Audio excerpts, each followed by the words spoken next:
Hai, saya Nugraha Desmer Kuledi, saya seorang program manager. Saat ini saya bergabung di Raja Wali Foundation. Dalam sebuah video singkat berikut ini, saya bersama Sociopreneur dalam Empathy Project 2020 akan berbagi sedikit pengalaman, tips, maupun panduan bagaimana kita engage, berteman, serta bermitra dengan teman-teman penyandang disabilitas. Atau yang saya lebih senang menyapa mereka teman-teman DIFA atau teman-teman difabel. Ada 4 ragam penyandang disabilitas. Yang pertama adalah penyandang disabilitas fisik. Mereka dalam kategori ini adalah mereka yang lumpuh, mungkin karena kecelakaan, yang layu, paraplegi, maupun mereka dengan keterbatasan fisik karena cerebral palsy, mungkin mereka yang akibat kusta, maupun juga mereka yang kita banyak kenal dengan mengenalnya dengan orang kecil. Nah, ragam yang kedua adalah penyandang disabilitas intelektual. Mereka yang mempunyai tingkat kecerdasan di bawah rata-rata, yang mungkin kita bisa lihat mereka yaitu yang lamban belajar, Down syndrome, dan sebagainya. Ragam ketiga adalah penyandang disabilitas mental. Mereka dalam kategori ini adalah yang dikategorikan psikososial seperti skizofrenia, depresi, bipolar.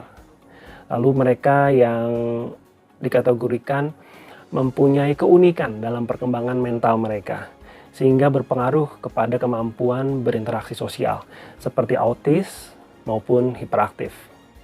Ragam keempat yang terakhir adalah penyandang disabilitas sensorik. Mereka yang mengalami gangguan dalam panca indera mereka sehingga mereka mempunyai keterbatasan. Misalnya adalah disabilitas netra, disabilitas rungu atau teman-teman tuli, lalu disabilitas bicara dan sebagainya. Etika berinteraksi dengan teman-teman penyandang disabilitas seragam disabilitas fisik. Hal-hal yang perlu diperhatikan adalah sebagai berikut. Setelah kita menyapa mereka, kita memperkenalkan diri dan lain sebagainya, tanyakanlah apakah mereka membutuhkan bantuan atau pendampingan tertentu dan tunggu jawabannya. Pada saat kita berbicara, biasakan kita mempunyai level pandangan mata yang sejajar. Apabila mereka menggunakan kursi roda, rendahkanlah tubuh kita. Buat mata kita menatap matanya dengan sejajar. Dan ini akan sangat berarti untuk mereka dalam menciptakan interaksi yang setara. Dan yang terakhir adalah berhati-hatilah dan jagalah privasi mereka terhadap alat bantu mereka. Apabila mereka mempunyai kursi roda, tongkat, dan lain sebagainya, janganlah kita misalnya bergantung atau mencondongkan badan kita ke kursi roda mereka. Dalam maksud supaya lebih akrab misalnya, tetapi itu akan menjadi sensitif untuk mereka. Jangan juga kita meletakkan walaupun hanya sebentar barang-barang kita di atas alat bantu mereka. Hindari itu. Dan juga jangan memindahkan alat-alat bantu mereka tanpa sepengetahuan mereka. Dan ini juga akan menyinggung mereka dan pada 1-2 waktu mungkin akan cukup berbahaya. Karena mereka akan kehilangan orientasi ketika kita pindahkan alat bantu itu. Etika berinteraksi berikutnya adalah etika berinteraksi dengan teman-teman dengan ragam disabilitas mental. Setelah kita menyapa, memperkenalkan diri, penting bagi kita untuk menanyakan mengenai hal-hal seperti waktu istirahat mereka atau waktu minum obat mereka. Posisikan diri kita bisa menjadi pendamping sementara mereka, membantu mereka dalam melakukan rutinitas mereka. Yang kedua, kembali berbicara langsung kepada mereka, tidak kepada pendampingnya. Posisikan mereka sebagai teman bicara yang natural. Dan yang ketiga adalah berbicara dengan lafal yang jelas, dengan perbendaharaan kata yang umum dan netral, dan biasakanlah bicara dengan pelan agar mudah dimengerti oleh mereka.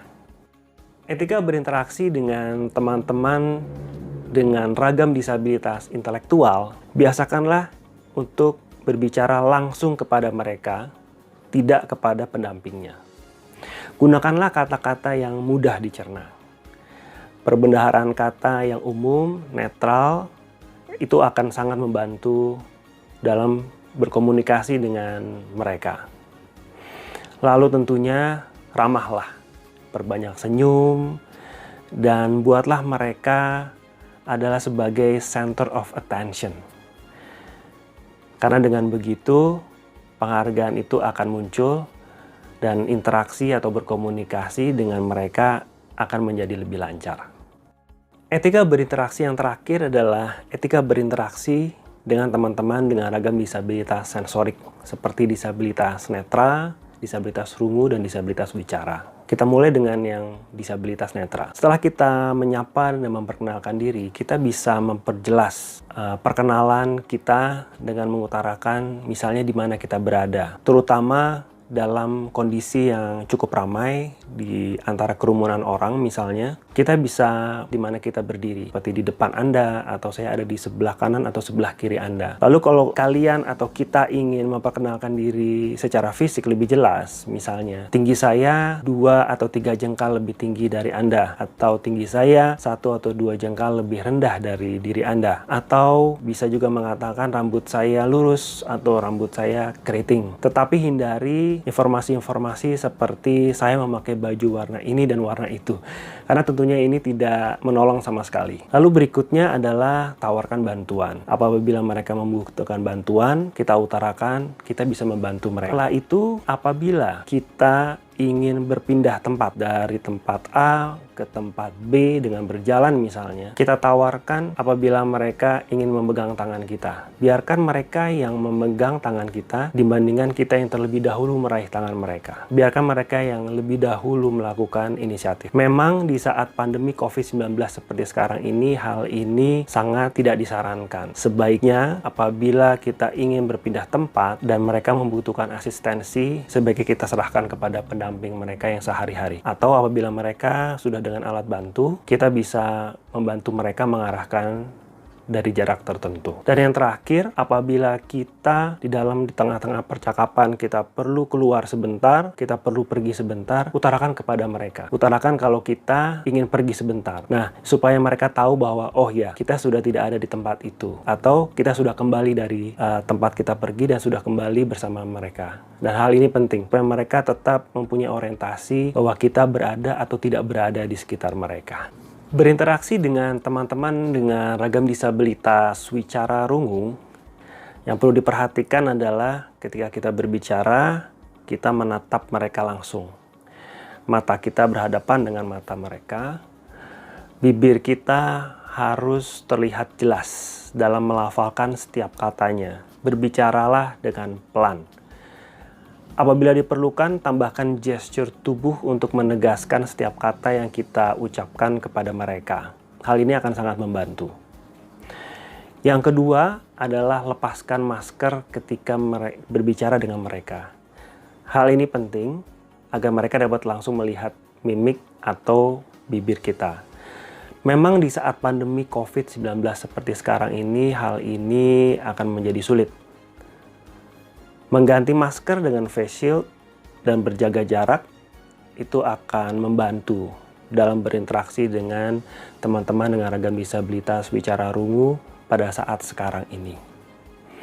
Selebihnya, apabila diperlukan, kita bisa membawa alat-alat tulis untuk lebih memperjelas, ataupun kalau memang dibutuhkan, kita bisa membawa penerjemah atau interpreter.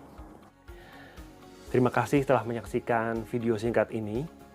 Apresiasi perlu saya sampaikan kepada segenap tim yang telah bekerja.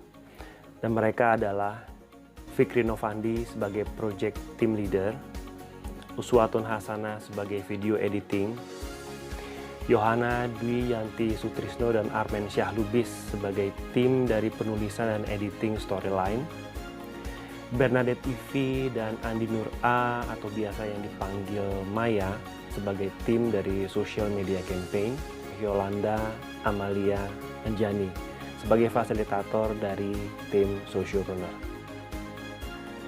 Sampai jumpa dalam kesempatan berikutnya. Indonesia Ramah Difabel untuk Indonesia lebih maju. Salam inklusif.